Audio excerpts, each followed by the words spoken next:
حمزہ زیر ای، زبر زیر اور پیش، سنگل حرکات کو ہم زیادہ نہیں کھینچیں گے، ای آدھی الف کے برابر، ٹھیک ہے۔ آگے ذال، ذال کو نرمی سے ادا کیا جاتا ہے، سیٹی اور شدت نہیں ہونی چاہیے، ذال سین زبر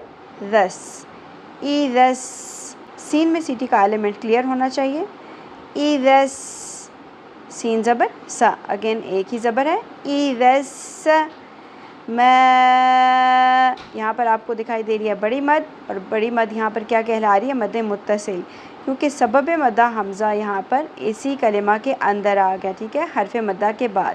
ویسے تو ہم نے میم زبر کے ساتھ الف حرف مدہ ملا کر ایک الف کے برابر کھینچنا تھا، لیکن کیونکہ سبب مدہ آ گیا اور حمزہ اسی کلمہ کے اندر آ گیا، اس لیے 5 الف کے برابر کھینچیں گے۔ اِذَا السَّمَاءُ،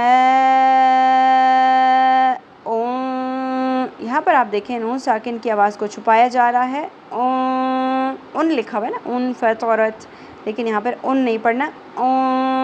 اور غنہ بھی، ٹھیک ہے، آواز کو ہولڈ کرنا ہے نوز میں، اس کو غنہ کرنا کہتے ہیں۔ اِذَا السَّمَاءُ،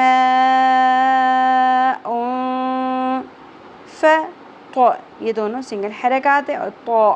تو پر حرف ہے،